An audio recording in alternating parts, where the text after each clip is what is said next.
everybody. How are you all doing? I hope you're doing well. My name's Matthew, and I post videos every Monday and Friday. So if you love the tingles,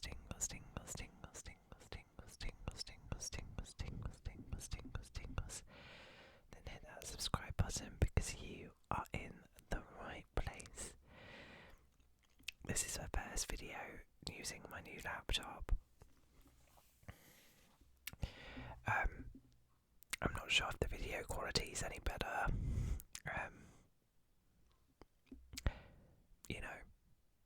It is what it is, but it's sounding good. I've just been fiddling around with the sounds, trying to get the microphone to record with the video. That was a disaster, but I figured it out. We are in business. So today's video was kindly suggested to me. Oh god, what am I doing? Get off. I've messed that up. And this video was kindly suggested by Paula. So thank you for your suggestion. If you have any, and not just you, Paula, if anyone has any true crime cases they would like me to cover, or any other triggers you'd like to see me do that might be different from true crime, then do not hesitate to leave them in the comments. I love seeing your suggestions, and I love making the videos that you want to see. Today's video is about Clarissa Culberson. She's been missing since the 28th of the 8th, 1996. She went missing from Blanchester, Ohio. To say Ohio. She was born on the 31st of the 1st, 1974. So she would be 50. It's 50 according to this article, at the age of 22. And we are going to be looking into her case. Okay. So, Culberson dated Vincent Dawn, D-O-A-N, from 1994 to 1996 in the hometown of Blanchester, Ohio. Their relationship was extremely volatile and abusive. Culberson informed the authorities that Vincent smashed her car's windows while she sat inside the vehicle, and also hit her in the lower abdomen, bruising her kidneys in 1995 and again in 1996. Culberson filed a criminal complaint of misdemeanor assault against Vince during the summer of 1996 after he allegedly hit her on the head with a space heater, requiring Culberson to receive 5 surgical staples to close the wound. Clarissa and Vince were scheduled to appear at court for a hearing in early September 1996 regarding the complaint. Clarissa's family told authorities that Vince abducted her and held her at gunpoint for 5 hours on the 25th of August, 3 days before she was last seen, before she convinced him to drive her home. They also stated that Vince was obsessed with Clarissa and was very controlling. Clarissa was last seen at approximately 11:30 p.m. on August 28th, 1996. She was dropped off at her residence after attending a volleyball game with 2 friends. One of her neighbours Witnesses say she left the house in her car a few minutes after arriving. She has never been heard from again, and her red 1989 Honda CRX disappeared with her. She went missing at 6 a.m. the next morning when her mother noticed that the car was not in the driveway.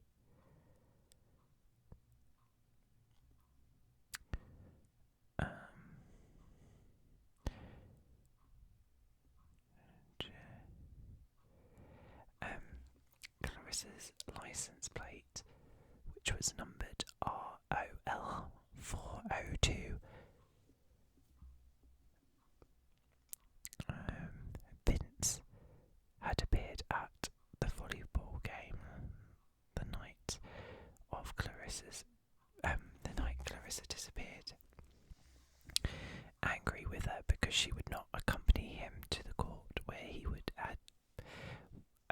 had to appear on a traffic violation, he wanted to drive her home, but she attempted to avoid being alone with him. She was seen shaking her head no to Vince numerous times and told him she was the designated driver and had to see her friends home. Vince finally left the bar angrily, and those inside could hear his tyres squealing as he peeled off the parking lot.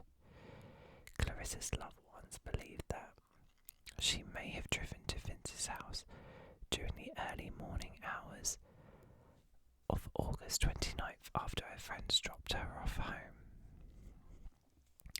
Vince at first claimed he hadn't seen her, but later changed his story and said that Clarissa arrived at his home at 12:30 a.m.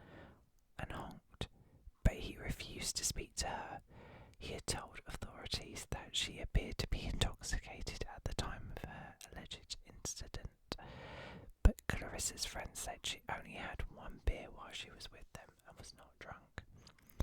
Finch changed his story a third time, not suspicious at all, and says Clarissa went to his house and he came out wrapped in a towel and told her he no longer loved her, and she sped away in her car. He was immediately considered the prime suspect in Clarissa's disappearance. I would hesitate a strong guess that he probably is responsible, allegedly. From what I'm reading so far, anyway. In part because of many conflicting accounts he gave to investigators about the time he last saw her. See, that's what makes me suspicious, is that you've changed your story 3 times. You've kind of lost all credibility, haven't you? Authorities began searching Vince's family property in Blanchester 5 days following Clarissa's disappearance. The former police chief, Richard Payton, was a friend of Vince's family and allegedly warned them that the house was bound to become a prime suspect.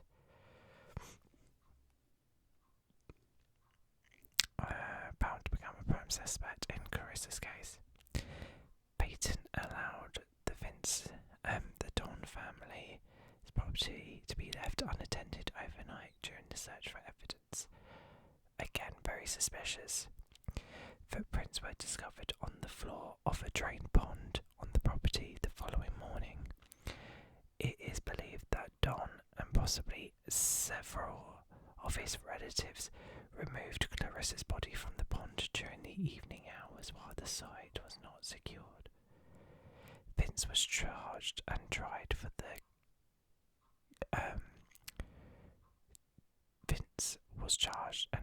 for Clarissa's kidnapping and murder in 1997.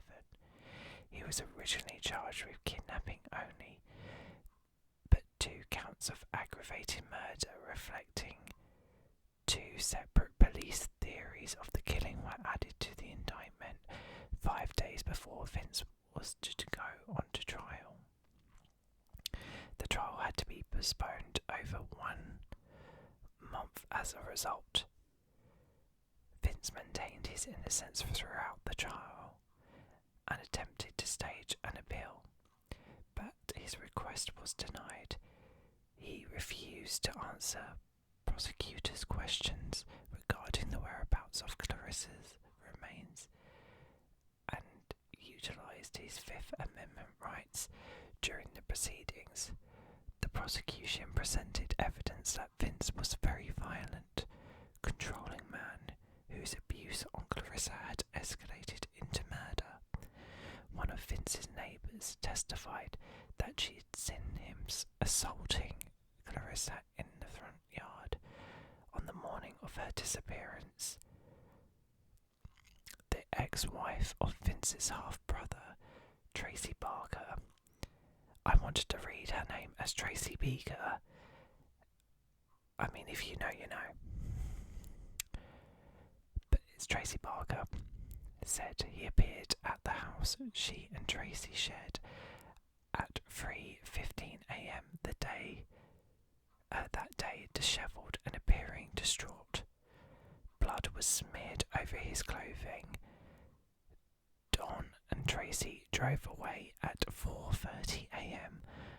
after Don showered. They took a gun and some garbage bags. When they returned at approximately 5 a.m, both men had blood on them. A cellmate of Vince's also testified they had been incarcerated together while Vince was awaiting trial. Vince allegedly told his cellmate that he had thought Clarissa had been cheating on him and he had to make her pay. He said he lay awake at night thinking of 100 different ways to kill her. The defence said that Clarissa was probably still alive. They pointed to a lack of physical evidence that would prove that she was dead, and dozens of sightings of her and her car after the disappearance. They pointed out that many of the people testifying against Vince had criminal records and were known to be habitual liars. Vince's father and stepmother both testified that they had visited his house between 1:30 and 2 a.m. the day of Clarissa's disappearance and found him asleep on his living room couch. Okay, right, that story is not tracking. If you've moved out and you've gone, why at that time in the morning would you then decide to just pop round? I mean, that makes no sense, right? Or am I missing something? Or do they all live together? Either way, that story's not tracking. The defence said his testimony proved he could not have killed Clarissa. Yeah, no, I'm not buying that. During the trial, a woman in Cincinnati, Ohio, called 911, claiming to be Clarissa, had said it was wrong to put an innocent man on trial. Clarissa's mother listened to the recording of the call and said the woman was not her daughter. That's just sick. The jury reached a verdict after 4 days of deliberation on August the 7th, 1997. They found Vince guilty of 1 count of aggravated murder and 3 counts of kidnapping, determining that Vince kidnapped or tried to kidnap Clarissa and she died as a result. They rejected the alternate prosecution theory that Vince killed Clarissa to keep her from testifying against him in the assault case. Vince was sentenced to life without parole for the murder and 9 years for the kidnapping. He has always maintained his innocence in Clarissa's case and stated he was wrongly accused. The 12th District Court of Appeals upheld the Don's verdict in February 2000.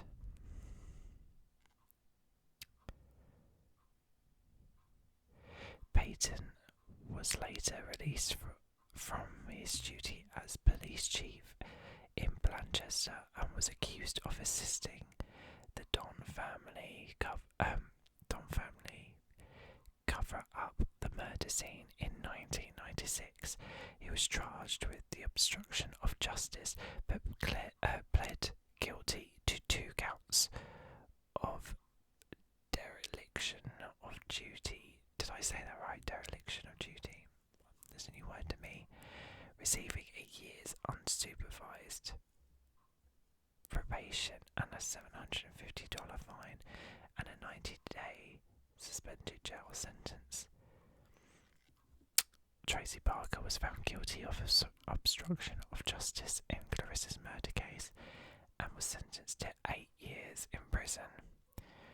Lawrence Baker, Don's father, was tried but acquitted, and Don is currently incarcerated at the Southern Ohio Correctional Facility, a maximum security prison located in Tootsville, Ohio. Tracy was paroled in 2005. Clarissa's family won a wrongful death lawsuit against the city of Blanchester, in 2001. The city paid the Culberson family $2 million and pledged to establish a memorial to domestic violence victims and make sure law enforcement officers will be trained further in handling domestic violence complaints. They will also continue searching for Clarissa's body. A plaque with her picture on it will hang in Blanchester Police Department's front lobby until her remains are discovered. She has not yet been located, and neither has her car. Well, this has been a really interesting unsolved case.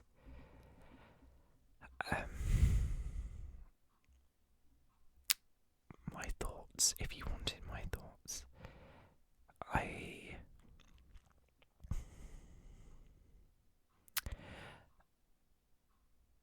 mean, there's so much of this case that doesn't add up, that it feels like it should, and I think a lot of that is because I think a lot of evidence, there was a cover-up. You know, the family had connections. Clearly the pieces were there, but they've been removed, so we're none the wiser. I believe she was murdered for sure, and I do believe it is a case of finding where she was moved and where she was put. But it is sad that there is no closure for Clarissa's family,